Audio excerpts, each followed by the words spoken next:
our readers have asked us, where in the world did you get an idea like this? Yeah. Because unfortunately, it's not just an idea that we had. It's real. It's real. And a lot of my stories come from real things, and I know you do too. I love to take a little nugget of something and turn it in, just spin it into a story, and Lisa does too. She really taught me that. So actually, the story idea came from this article right here. It was in the Dallas Morning News in June of 2008, and there's a picture of two albinos here. And in the States, seeing a person with albinism is kind of a rarity. Yeah. You don't see that very often, and it was such a strange picture. And I think the thing that struck me is both of these people in this picture just looked miserable, and I didn't know why. And when I read about it, I couldn't believe what was happening to them out of sheer prejudice. Yeah. In Africa, and they were being slaughtered for their skin and their hair and their body parts to make potions, and it seems totally unfathomable. I mean,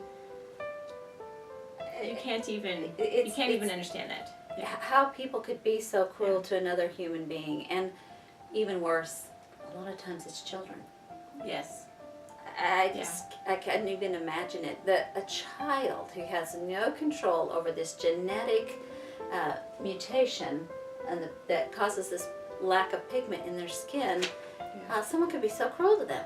And so I think I had to email you, because Probably, back in the day I had to email you, and I said, Lisa, is this true? Yeah, and I don't remember ever hearing about that before, but when I looked it up and discovered that it really was something that happens, I mean, yeah, your brain just can't process that. It's like, have you seen people with albinism in Africa? We have a lot where we are. In fact, I don't remember what the exact statistics are, but there are certain tribes of people, certain groups of people that the percentage of albinism in that group of people is a lot higher. And especially in Tanzania, where the book is set, and even in Mozambique and Malawi and other places, I think it's about, I want to say 1 in 10,000, I'd have to look it up, but it's a lot more common than it is. So we actually, where we live, even we see people with albinism, I mean, every time I go into town. No, I think it's like 1 in 1,400. Yeah, we need to look that up, but yeah. The statistics are really high, Yeah. and in America it's very, very rare. Right. It's very rare to see someone with albinism. Orient us a little bit about where Tanzania is in relationship to where you live in Mozambique.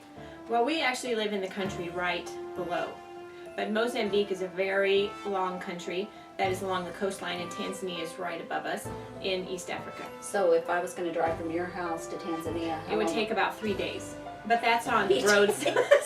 That's because the roads are not that great. Well, actually, I feel like you're a little safer, but I'm going to let you educate us on that a little bit later. Okay. Thanks for joining us today.